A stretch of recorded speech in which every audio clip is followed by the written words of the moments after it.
বন্ধুরা, এখন বাজে সকাল ৬টা, আর সকাল ৬টা থেকেই আমি আমার ব্লগটা স্টার্ট করে দিলাম। বন্ধুরা, শুরুতেই একটি অনুরোধ, প্লিজ বন্ধুরা তোমরা পুরো ভিডিওটা জুড়ে থেকো। আশা করি ভিডিওটা একটু হলেও ভালো লাগবে।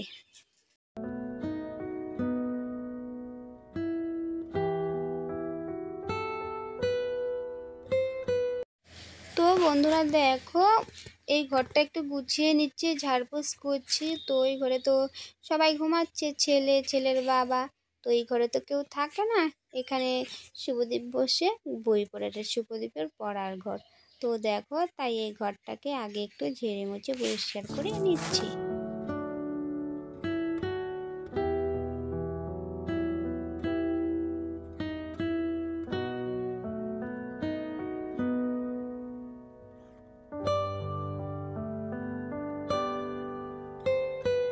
তারপর আর কি দু ঘরে ঝেড়ে নিয়েছি।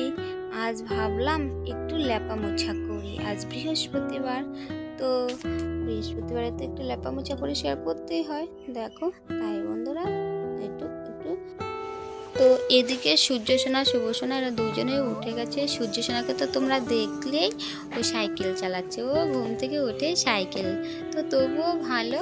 তো তারপরে আর কি দেখো, এদিকে কলের পাড়ে চলে আসি হাঁড়ি কড়াই নিয়ে। ওইদিকে লেপা মোছা কমপ্লিট হয়ে গিয়েছে। আর এগুলি কাজ তো করতেই হবে। সব কাজের ছুটি আছে বন্ধুরা, কিন্তু মায়েদের, গ্রামের মহিলাদের, যে কোনো মহিলাদের কোনো কাজের ছুটি নেই। সংসারের কাজে কোনো ছুটি নেই, না শনিবার না রবিবার, রেগুলার করতেই হবে।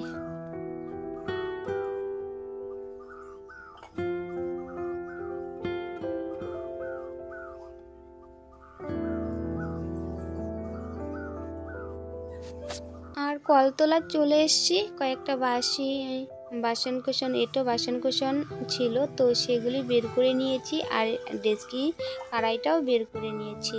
তো দেখো, ছোট ছোট ডেচকি কড়াই বের করে নিয়েছি। এগুলো গতকাল বুধবার ছিল, নিরামিষ খাওয়া হয়েছে, তো ওগুলো আবার মেজে ঘষে রেখে দিচ্ছি।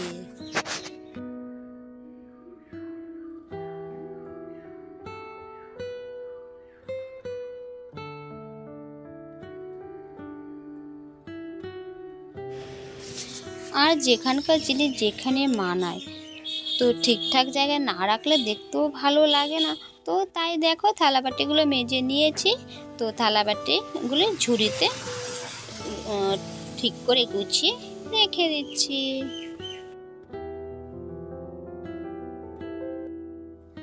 ওইদিকে বাটিগুলো মাজা হয়ে গিয়েছে, আর রান্না করতে হবে, ড্রেস চেঞ্জ করে নিয়েছি।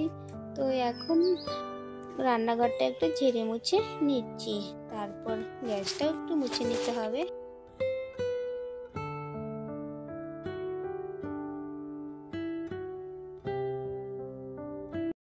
আর কি বলো তো বন্ধুরা, রান্নার আগে না উনুনটা বা গ্যাস ওভেনটা একটু ভালো করে মুছে নিতে হয়।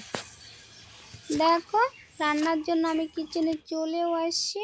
তো দেখো, কিছু রসুন দিয়ে দিলাম, আর দিয়ে দেবো কয়েকটা কাঁচা লঙ্কা। এগুলো একটু ধুয়ে দিয়ে দেবো কড়াইতে।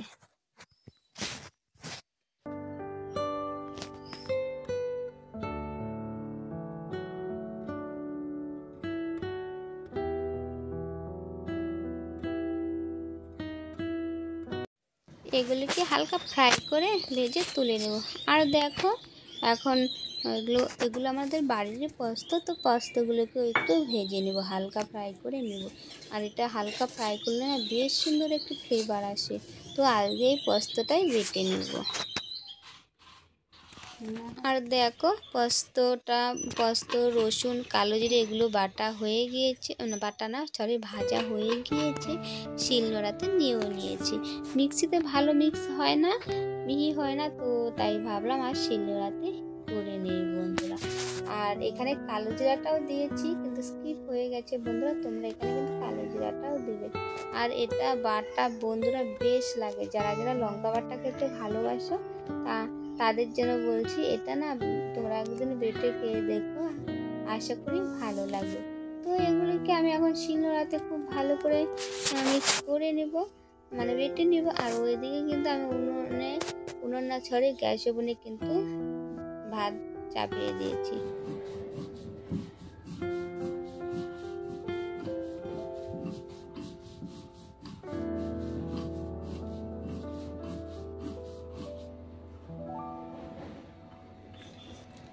দেখো বন্ধুরা, শিলনোড়াতে বেটে নিচ্ছি। আর হাতে কি বলো তো, এটা দিয়ে না কেচে আনে, এটা একটা সিম পাওয়া যেত না, ওগুলো দিয়ে কাচতে বেশ সুবিধা হয়। তো ওগুলোতে আমার বাটাবাটি কমপ্লিট। এদিকে মাছ এনেছে, মাছের ঝোল বানাবো। আর এদিকে দুধ জালটাও করে নিয়ে নিলাম, আগে সূর্যিনাকে খাইয়ে দিতে হবে। তো এদিকে কড়াইটা হিট হয়ে গিয়েছে, এখন দিয়ে দেব মাছগুলো। একে একে মাছগুলো দিয়ে ভেজে তুলে নেব।